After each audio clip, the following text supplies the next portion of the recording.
26 მაისს რუსთაველის გამზირზე დამოუკიდებლობის დღის აღნიშვნა არ იგეგმება. კობახიძემ ადგილი შეცვალა. გამოფენები და საზეიმო ღონისძიებები ორბელიანების სასახლის წინ გაიმართება. იქ სადაც 140 დღეზე მეტია აქციები იმართება, კობახიძემ ღონისძიების დაგეგმვა ვერ გაბედა. ღონისძიებების ნუსხაში, რომელიც პრემიერის ბრძანებაშია გაწერილი, წერია რომ ფიცის დადება იქნება თავისუფლების მოედანზე. ღონისძიებები კი ალექსანდრეს ბაღში. სინდისის პატიმრების ოჯახები ფიქრობენ, რომ 9 აპრილის პროტესტი რეჟიმისთვის როგორც ჩანს გაკვეთილად იქცა. 26 მაისი არის 150 დღე უწყვეტი აქციის და ბევრი ვიქნებით იქ. ალბათ ეშინია იმ სიტყვების, რასაც ეტყვიან და პასუხს მოთხოვენ, რაც გაგვიკეთა ეს წელი, ერთი წელი განსაკუთრებით, რა დღეშიც ჩაყვარა. მე პირადად ძალიან მინდა კობახიძეს შეხვდეს, ნეტა მოვიდოდეს. 26 მაისს საქართველოს დამოუკიდებლობის დღეა. ღონისძიება ყოველთვის რუსთაველის გამზირზე იმართებოდა. იყო ქართული წარმოების სამხედრო ტექნიკის გამოფენა, სამინისტროების სტენდები, ღვინის კუთხე, ბავშვთა გასართობის სპორტული და საგანმანათლებლო სივრცეები. კობახიძის განკარგულებით კი ეს ყველაფერი ორბელიანების მოედანზე გადაინაცვლებს.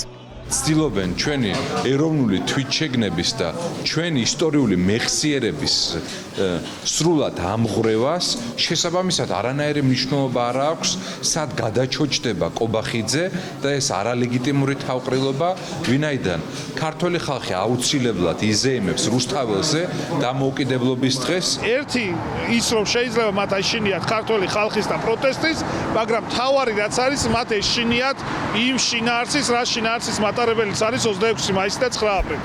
წელს ისტორიულ თარიღს ემთხვევა უწყვეტი პროტესტი. მოქალაქეები აანონსებენ, რომ ამ დღეს რუსთაველის გამზირზე გაცოცხლდება ის ისტორია, რისი წყალობითაც ქვეყანამ დამოუკიდებლობა მოიპოვა. 26 მაისი უნდა გახდეს ქართველი ხალხის პროტესტი, კიდევ უფრო ფართო საზოგადოებრივი, თქვათ, ერთობით და კონსენსუსით, ძალიან მნიშვნელოვანია.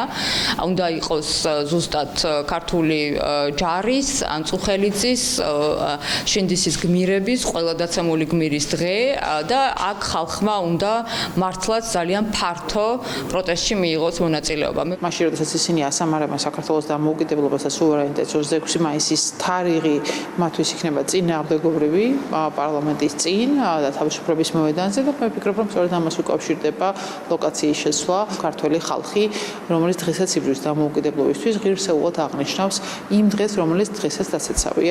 ქართული ოცნება საკუთარ თავთან წინააღმდეგობაში მოდის. პროევროპულ აქციაზე გამოსული ხალხის თავებს ითვლიან, მათ რაოდენობას აკნინებენ და ამბობენ, რომ რუსთაველის გამზირზე სულ 200 ადამიანი დგას. ამ გადაწყვეტილებით კი გამოჩნდა, რომ არაღიარებულ ხელისუფლებას ეშინია ხალხთან პირისპირ დგომის და შიშობენ, რომ სცენაზე ასვლასაც ვერ მოახერხებენ. სინამდვილეში მათ კარგად იციან, რომ სინდისის პატიმრები ყავთ ციხეში და რომ ნახევარი საქართველოა გარეთ. ამიტომ ეს გადაწყვეტილება არის ძალიან ლოგიკური, მაგრამ ერთადერთი რაზეც ვდარდობ არის მათი სპიკერები და რადიკალი მომხრეები, როგორ დააშოშმინებენ, მათ არ ვიცი, იმიტომ რომ ისინი უკვე 9 აპრილსაც გამოხატავდნენ გულისწყრომას, რომ ხალხო ყველა თარიღი წაგვართვეს, საქართველო წაგვართვეს. შიში თუ დამოუკიდებლობის დღის მნიშვნელობის გაუფასურება. ქართულ ოცნებაში უკვე კარგად აქვს გააზრებული, რომ პროტესტი არ შეწყდება და თბილისის ქუჩები საპროტესტო მსვლელობებისგან არ გათავისუფლდება. ახალ წელს ნაძვის ლოკაცია შეუცვალეს. 9 აპრილს ვერ მივიდნენ მემორიალთან.